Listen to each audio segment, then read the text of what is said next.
So hi everyone, this is Subhashmita Sao और आज हम है हमारे पार्ट 4 पे of aldehydes and ketones of class 12th organic chemistry. तो आज हम अपने पार्ट 4 में देखेंगे about those chemical reactions. Previous parts में हमने देख लिए थे नोमेनक्लेचर, उनके प्रिपरेशन मेथड्स। थर्ड पार्ट में हमने देखा था फिजिकल प्रॉपर्टीज और ये है last part of only aldehydes and ketones, जहाँ पे हम देखने वाले हैं उनके केमिकल रिएक्शंस के बारे में। तो यहाँ पे कुल मिला के 4 टाइप्स है। पहला टाइप पे आते हैं that is your nucleophilic addition reaction.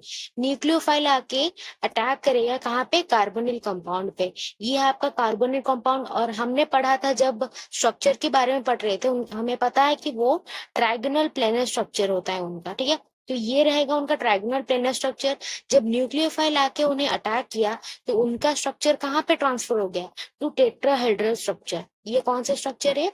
ये आपका टेट्राहेड्रल स्ट्रक्चर, ठीक है। तो ये है आपका न्यूक्लियोफिलिक एडिशन, कुछ ऐसा होता है। तो देखते हैं कौन कौन से न्यूक्लियोफाइल ऐड हो सकते हैं। पहला आता है आपका एडिशन ऑफ HCN। जब आपके एसिटल्डिहाइड पे HCN का अटैक होगा तो आपको क्या मिलेगा? साइनोहाइड्रेन। तो देखो HCN कैसे, HCN से जो CN माइनस न्यूक्लियोफाइल है वो कैसे अटैक करता है। HCN में जब हम एक बेस को ऐड करेंगे तो हमें मिलेगा CN माइनस, जो कि आपका न्यूक्लियोफाइल होता है, और वाटर मिल जाएगा। ये CN माइनस जाके एसिटल्डिहाइड को जब अटैक करेगा तो C के साथ जो CN है वो अटैच हो जाएगा, फिर H प्लस देने पे साइनोहाइड्रेन हमें मिल जाता है। तो ऐसा ही हम HCN को ऐड कर सकते हैं जिसका प्रोडक्ट हमें मिलता है साइनोहाइड्रेन। नाम के साथ साथ स्ट्रक्चर भी याद रखना है, ठीक है। Next coming to addition of NaHSO3, जिसका नाम होता है सोडियम हाइड्रोजन सल्फाइड। तो ठीक है, जब सोडियम हाइड्रोजन सल्फाइड हमारे एसिटल्डिहाइड के साथ अटैक करेगा ना, तो तब हमें कुछ ऐसा स्ट्रक्चर मिलेगा। ये आपका इंटरमीडिएट हो जाता है और लास्ट में हमें मिलेगा व्हाइट सॉलिड क्रिस्टलाइन एक स्ट्रक्चर मिलेगा जो कि प्रोडक्ट है, ठीक है। ये आपका प्रोडक्ट होता है। तो उसका एक छोटा सा मैकेनिज्म है। ये है आपका sodium hydrogen sulphide. Sodium hydrogen sulphide में सल्फर पे एक लोन पेयर होता है और यहाँ पे अगर चार्ज ट्रांसफर कर लेंगे ऑक्सीजन के पास तो कार्बन पे आ जाएगा डेल्टा पॉजिटिव और ऑक्सीजन के पास आ जाएगा डेल्टा नेगेटिव चार्ज। तो ये जो लोन पेयर दो ही ये आके कार्बन को अटैक करेंगे और हमें ये इंटरमीडिएट मिल जाएगा। और उसके बाद थोड़ी प्रोटोन एक्सचेंज करने पे हमें क्या मिलता है? एक व्हाइट सॉलिड क्रिस्टलाइन, ठीक है। तो इसी रिएक्शन के बेसिस पे एनसीईआरटी में कुछ इंफॉर्मेशन दिए गए हैं कि ये एक सुइटेबल रिएक्शन होता है for separation and purification of aldehydes. क्यों? क्योंकि जो हाइड्रोजन सल्फाइड होते हैं ऑन एडिशन ऑफ देम, वो ये जो हाइड्रोजन सल्फाइड होते हैं ना वो वाटर सॉल्युबल होते हैं, ठीक है। And they can be converted back to original carbonyl compound by treating them with dilute mineral acid. ये हाइड्रोजन सल्फाइड जबकि आपके वाटर सॉल्युबल होते हैं तो वो इजीली कन्वर्ट कर किया जा सकता है टू ओरिजिनल कार्बोनिल कंपाउंड जब हम उसको ट्रीट करेंगे किसके साथ? डाइल्यूट मिनरल एसिड के साथ। तो ये एक इम्पॉर्टेंट चीज है, पूछ लिया जाता है 1 मार्क पे, ठीक है। Next coming to addition of alcohol. जब हम अल्कोहल को ऐड करेंगे ना एल्डिहाइड में, अगर हम अल्कोहल को ऐड करेंगे in the presence of hydrochloric acid gaseous state में, तो हमें ये मिलेगा हेमी एसिटल। इसको क्या बोलते हैं? इसको बोलते हैं हेमी एसिटल, ठीक है। तो डायरेक्टली ऐसे पूछ लिया जा सकता है कि हेमी एसिटल कैसे बनता है। फिर फर्दर एडिशन ऑफ अल्कोहल हमें क्या देगा? एसिटल। इसको जेम डाया अल्कोक्सी भी बोलते हैं या फिर एसिटल। तो याद रहा, इसे बोलते हैं हेमी एसिटल और इसको बोलते हैं एसिटल, ठीक है। तो देखो उसी चीज को अगर हम कीटोन के साथ ग्लाइऑक्सल का रिएक्शन करेंगे जिसमें से वाटर को बाहर निकाल देंगे, देखो ये वाटर बाहर निकाल देंगे तो हमें क्या मिलेगा? एथिलीन ग्लाइकोल कीटल, ठीक है। याद रखना सारे स्ट्रक्चर उसके साथ साथ नेम भी। फिर इसके बेसिस पे एक इंफॉर्मेशन है कि हम यहाँ पे ड्राई HCl क्यों यूज करते हैं? क्योंकि वो प्रोटोनेट करता है oxygen of carbonyl compound which increases the electrophilicity of carbonyl compound. Increase करने से क्या फायदा होगा कि वो न्यूक्लियोफिलिक अटैक को जो होता है उसको बढ़ाता है, ठीक है। तो ये है वजह कि हम ड्राई HCl क्यों यूज करते हैं। Next coming to addition of ammonia and its derivatives. जब हम किसी भी कार्बोनिल कंपाउंड को उसके अमोनिया हो गया या फिर उसके डेरिवेटिव्स के साथ अटैक करते हैं या फिर रिएक्शन करते हैं तो हमें कुछ ऐसा प्रोडक्ट मिलता है। देखो जेड क्या है? जेड पे हम ये सारे रिएजेंट्स जो है वो यूज करने वाले। तो देखो एक एक करके, अगर हमने किसी कार्बोनिल कंपाउंड में अमोनिया का अटैक करवा दिया या फिर रिएक्शन करवा दिया तो हमें क्या मिलेगा, हमें इमाइन मिलेगा। कुछ भी नहीं करना है, बस देखो अमोनिया क्या होता है, NH3 का होता है, तो इसको तोड़ दो, H2NH लिख लो, ठीक है। तो ये H2 और O, बस वाटर को बाहर निकाल दो, बाकी तुम्हें मिल जाएगा प्रोडक्ट, ठीक है। बस यही, अगर हम अमाइन का रिएक्शन करेंगे तो हमें सिर्फ बेस मिलेगा, हाइड्रोक्सिल अमाइन का करेंगे तो ऑक्साइन मिलेगा, ये होता है आपका ऑक्साइन, ठीक है। हाइड्रोजन का करेंगे तो हाइड्राजोन मिलेगा, फिनाइल हाइड्रोजन का करेंगे तो फिनाइल हाइड्राजोन मिलेगा। और हम 2,4 डाइनाइट्रोफिनाइल हाइड्राजोन, जो कि ऐसे ही बोल सकते हो 2,4-DNP हाइड्रोजोन का रिएक्शन अगर करेंगे तो हमें क्या मिलेगा, 2,4-DNP हाइड्राजोन। कार्बाजोन को करने से कार्बाजाइड। ये इंपॉर्टेंट होता है क्योंकि इसके बेसिस पे एक रीजनिंग क्वेश्चन आता है कि देखो सेमी कार्बाजाइड में यहाँ पे एक NH है, यहाँ पे भी एक NH है, पर दोनों में से ना एक ही इन्वॉल्व होता है लिंक बनाने में। क्यों? क्योंकि दूसरा जो है वो कार्बन और ऑक्सीजन के साथ रेजोनेंस में इन्वॉल्व है, ठीक है। इसी की वजह से उनमें से एक ही NH ग्रुप जो है वो लिंक बनाने में हेल्प करता है, दूसरा नहीं करता, एक ही करता है, ठीक है। नेक्स्ट कमिंग टू हमारे उसके बाद आता है type 2 reaction, that is your reduction process, ठीक है। रिडक्शन में दो नेमिंग रिएक्शन है, एक है वुल्फ किश्नर, दूसरा है Clemmensen reaction. Wolf Kishner reagents याद रखना, यहाँ पे ये क्या होता है आपका hydrogen in the presence of ethylene glycol अगर यूज करेंगे तो हमें मिलेगा एक अल्केन, सिंपल अल्केन। क्या करना है आपको, ऐसा कुछ मिलेगा अगर रिएजेंट हो, ये डबल बॉन्ड O को हटा के बस H2 लगा लेना है, ठीक है। तो ये हो गया आपका क्या, वुल्फ किश्नर। ये आपका बेसिक मीडियम में यूज होता है, बेसिक मीडियम में यूज होता है, क्योंकि बेसिक मीडियम वाले रिएजेंट्स हमने यूज किए ना, तो ये बेसिक मीडियम। अगर आपका इसमें अगर कोई सा भी एक फंक्शनल ग्रुप जो बेसिक मीडियम में होगा तो वो अफेक्ट नहीं करेगा, पर अगर यहाँ पे कोई भी एक फंक्शनल ग्रुप आपका एसिडिक हो गया तो वो भी चेंज करवा देगा, ठीक है।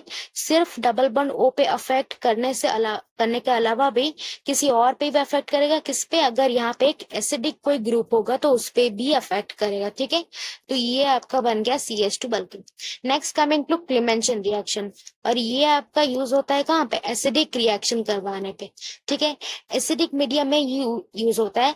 यहाँ पे क्या रिएजेंट है, that is ZnHg in the presence of HCl, जबकि एसिडिक मीडियम में ये होता है। तो वैसे ही यहाँ पे अगर कोई एसिडिक ग्रुप रहेगा तो कोई अफेक्ट नहीं करेगा, पर यहाँ पे अगर कोई बेसिक ग्रुप रह जाएगा ना तो वो उसको अफेक्ट कर देगा। एंड जो हमने प्रीवियस में पढ़ा था वही हुआ, डबल बॉन्ड को हटा के यहाँ पे H2 लगा लो, ठीक है। इसके अलावा भी और किस पे अफेक्ट कर सकता है वो मैं बता रही हूँ। यहाँ पे जबकि बेसिक था तो यहाँ पे अगर बेसिक ग्रुप रहेगा तो उस पर अफेक्ट नहीं करेगा, एसिडिक के साथ रिएक्ट कर देगा ना बेसिक, तो अगर एसिडिक ग्रुप रहेगा तो उसके साथ भी रिएक्ट कर लेगा। पर क्लेमेंशन रिएक्शन जबकि वो एसिडिक मीडियम में होता है, एसिडिक ग्रुप रहने से उस पर कोई इफेक्ट नहीं आएगा, अगर बेसिक ग्रुप रह गया तो उस पर इफेक्ट आएगा, ठीक है। तो ये रहा आपका रिडक्शन रिएक्शंस के बारे में। नेक्स्ट कमिंग टू टाइप 3 जो कि आपका रहता है ऑक्सीडेशन रिएक्शन। ऑक्सीडेशन रिएक्शन में क्या होता है ना, देखो एल्डिहाइड में अगर आप KMnO4 या फिर K2Cr2O7 दे देंगे तो आपको कार्बोक्सिलिक एसिड मिल जाएगा। ये क्या होता है, आपके स्ट्रॉन्ग ऑक्सीडाइजिंग एजेंट्स होते हैं, पर माइल्ड ऑक्सीडाइजिंग एजेंट्स देने पे भी हो जाएगा। माइल्ड ऑक्सीडेशन एजेंट्स कैसे क्या होते हैं, जैसे टॉलेंस रिएजेंट हो गया, फेलिंग सोल्यूशन हो गया, ठीक है। तो उस पे भी हमें क्या मिलेंगे, कार्बोक्सिलिक एसिड मिल जाएंगे। कीटोन्स का oxidation at the room temperature नहीं होता है, पर अगर आप विगरस कंडीशन पे दे देंगे तो हाँ उनका ऑक्सीडेशन हो जाता है और क्या मिलता है हमें, वही कार्बोक्सिलिक एसिड, ठीक है। तो यहाँ पे एक एग्जाम्पल है, ये कीटोन है, विगरस कंडीशन में क्या होता है ना, ब्रेक कर लो उनको और आपको दोनों के दोनों क्या मिल जाएंगे, कार्बोक्सिलिक एसिड मिल जाएंगे, ठीक है। इसको ब्रेक कर लिया तो क्या होगा, CH3 C double bond O OH, और इसके साथ क्या हो जाएगा ना, HCHOH, ठीक है। तो बन गया प्रोडक्ट। विगरस कंडीशन पे ही ऑक्सीडेशन होता है सिर्फ कीटोन्स का, बाकी रूम टेम्परेचर में उनका ऑक्सीडेशन नहीं होता है। तो पहले आते हैं हम टॉलेंस टेस्ट, ये ना एक डिस्टिंग्विश टेस्ट भी होता है। तो देखते हैं इसको और एक नाम भी पूछा जाता है कि इसका और एक नाम है, that is your silver mirror test, ठीक है। And this test is only given by aldehydes and not by ketones, याद रखना ये कीटोन्स के द्वारा नहीं दिया जाता है। और टोलेंस रिएजेंट क्या होता है, अमोनिएटेड सिल्वर नाइट्रेट, जिसका फॉर्मूला ये है, फॉर्मूला कैसे बना, AgNO3। ठीक है, उसके साथ साथ अमोनियम हाइड्रोक्साइड का अगर रिएक्शन करेंगे ना तो हमें क्या मिलेगा, AgNH3 होल ट्वाइस प्लस। तो ये होता है आपका अमोनिएटेड सिल्वर नाइट्रेट, जो कि और मीडियम क्या रहता है आपका, बेसिक मीडियम रहता है। ठीक है, एल्डिहाइड का अमोनिएटेड सिल्वर नाइट्रेट के साथ अगर रिएक्शन करेंगे in the presence of basic medium तो हमें मिलेगा carboxylic acid, twice 2 moles of silver, 4 moles of ammonia and 2 moles of water. याद रखना ये मोल्स के नंबर, क्योंकि न्यूमेरिकल्स में पूछे जाते हैं और हेल्प होता है अगर आपको पूरा रिएक्शन ही याद हो। मैं तो बोलूंगी पूरा रिएक्शन ही याद रख लो ताकि न्यूमेरिकल्स जब पूछे जाएंगे आपके ऑर्गेनिक केमिस्ट्री में तो हेल्प होगी। ठीक है, तो देखो यहाँ पे अल्डिहाइड का ऑक्सीडेशन हुआ टू कार्बोक्सिलिक एसिड, और ये जो अमोनिएटेड सिल्वर नाइट्रेट है इसका रिडक्शन हो गया टू अमोनिया। ठीक है, ऑक्सीडेशन रिडक्शन रिडॉक्स रिएक्शन हो गया ना। And this test is given by both aliphatic and aromatic aldehydes. ऐसा क्यों बोल रही हूँ, क्योंकि देखो फेलिंग सोल्यूशन में पता चलेगा कि ऐसा क्यों बोल रही हूँ मैं।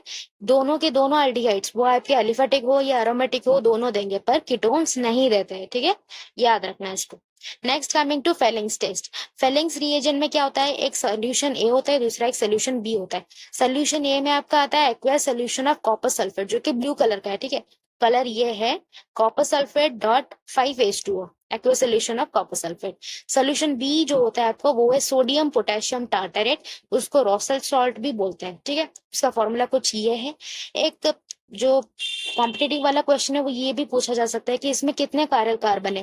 कायरल कार्बन तो पता ही होगा, जिस कार्बन में 4 डिफरेंट ग्रुप रहते हैं, तो ये दोनों है वो कायरल कार्बन। ठीक है, स्टार मार्क कर लिया है मैंने, ये है वो दो कायरल कार्बन।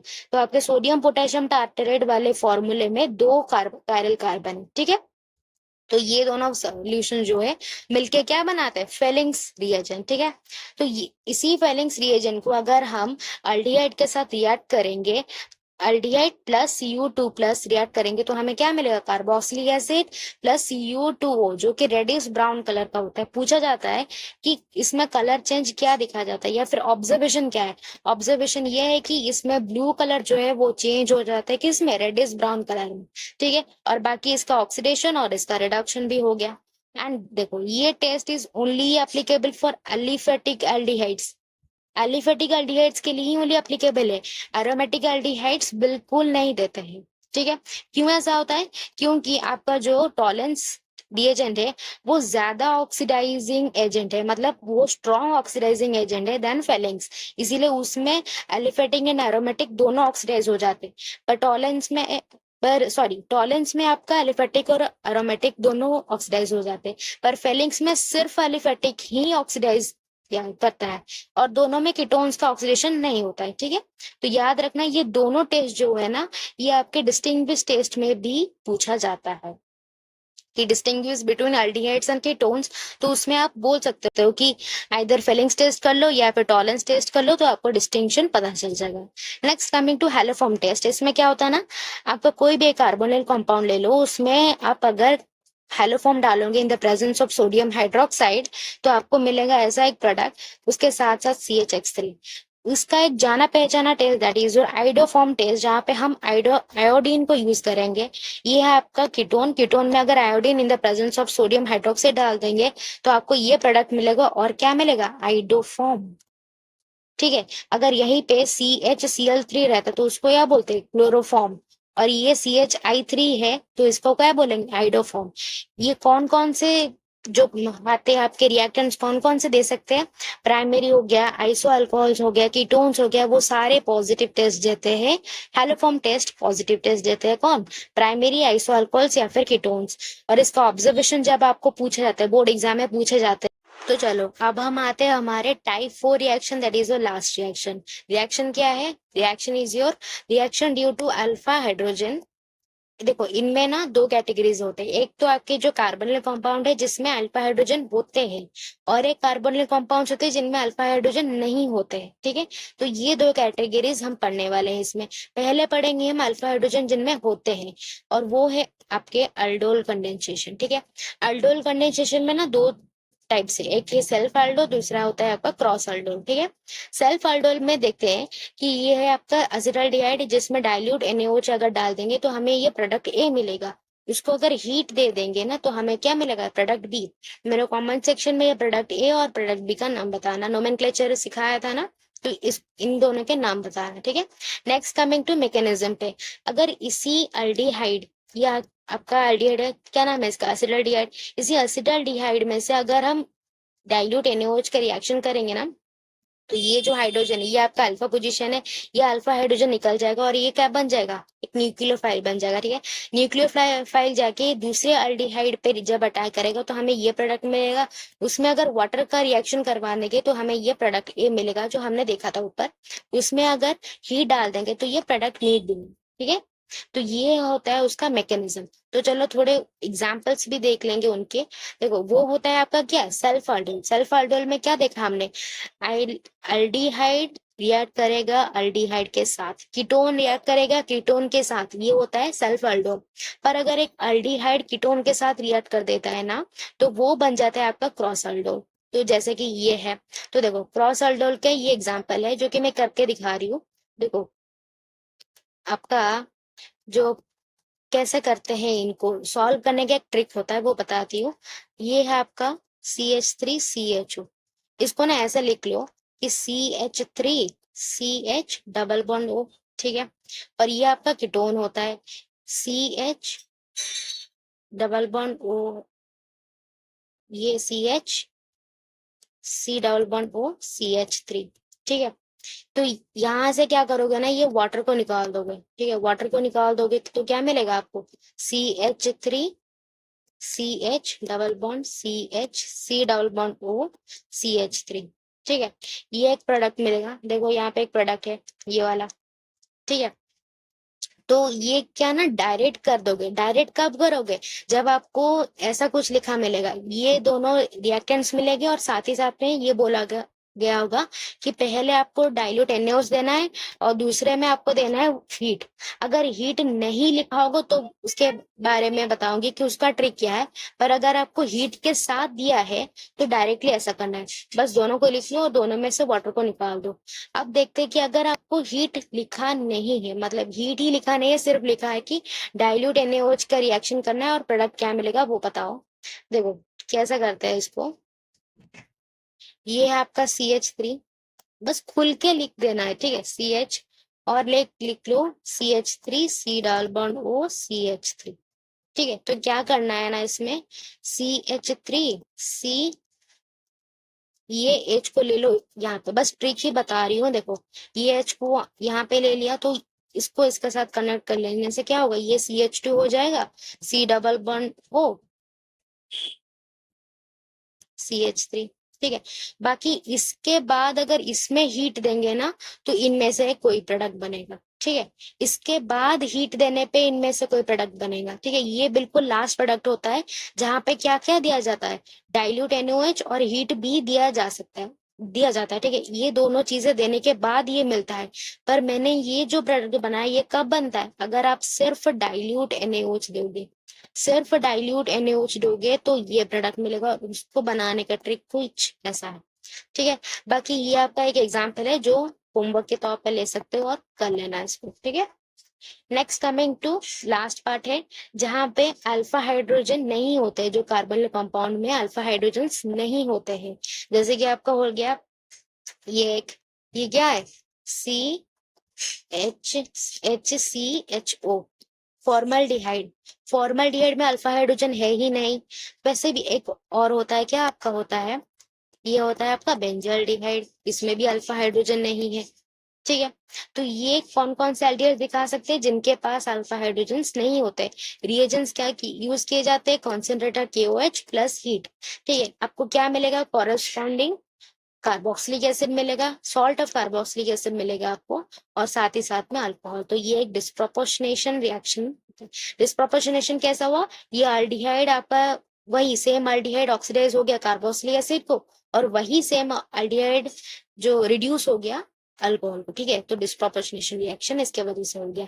तो रिएजेंट्स याद रखना, यहाँ पे कंसंट्रेटेड KOH यूज होता है और यहाँ पे डाइल्यूट वाले यूज होता है, यहाँ पे कंसंट्रेटेड और वहां पे डाइल्यूट, ठीक है। तो this was all about your today's video, जहाँ पे हमने देख लिया all the chemical reactions of carbonyl compounds. Next video में हम कार्बोक्सिलिक एसिड भी खत्म कर लेंगे and that will be the last और the end of the chapter. ठीक है, तो keep revising. Thank you and bye.